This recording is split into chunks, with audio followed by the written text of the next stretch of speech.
আসলে এই চুক্তি থাকবে না, ডিপ স্টেটের স্বার্থ হাসিল হবে না, যার কারণে আওয়ামী লীগকে পুঙ্গু করতে চাই। এই আওয়ামী লীগকে পুঙ্গু করার নামই হচ্ছে আওয়ামী লীগকে পুঙ্গু করার নামই হচ্ছে রিফাইন্ড আওয়ামী লীগ। আরেকটু খোলাসা করে বলি, রিফাইন্ড আওয়ামী লীগ হচ্ছে শেখ হাসিনা, অর্থাৎ এই জননেত্রী শেখ হাসিনাকে মাইনাস করা। আমরা জানি 2007 সালে যখন এই ডক্টর ইউনূস -2 ফর্মুলার উদ্ভাবক ডক্টর ইউনূস তখন একটি জনশক্তি নামে দল গঠন করেছিল। -2 ফর্মুলার জনক তখন এই দুই নেত্রীকে সরাইতে পারেনি।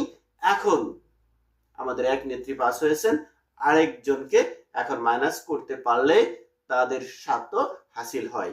আমরা জানি যে এই ডক্টর ইউনূসের সাথে আমেরিকার অঙ্গাঙ্গিভাবে সম্পর্কযুক্ত। সুতরাং এই ডক্টর ইউনূস বলা যেতে পারে ডিপ স্টেটের আরেকজন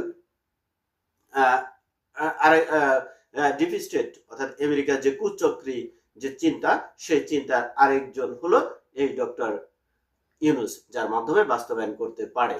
অর্থাৎ ডক্টর ইউনূস এবং খলিলুর রহমান বাংলাদেশের শীর্ষ পর্যায়ের ডিপ স্টেটের এজেন্ট। যা হোক, আমাদের দেশকে আমাদের দেশের মতো করে আমাদের মতো করে চালাইতে হলে, আমাদের স্বাধীনতাকে অক্ষুণ্ণ রাখতে হলে, সার্বভৌমত্বকে টিকিয়ে রাখতে হলে আওয়ামী লীগকে আবার ফিরে আসতে হবে। এবং আওয়ামী লীগ আসতে হলে আওয়ামী লীগ তার নিজের মতো করেই আসবে এবং শেখ হাসিনার নেতৃত্বেই আসতে হবে।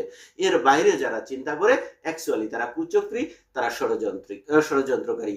এই ষড়যন্ত্রকে রুখে দিয়ে আওয়ামী লীগ তার নিজস্ব শক্তি নিয়ে দাঁড়িয়ে থাকবে, এই কামনা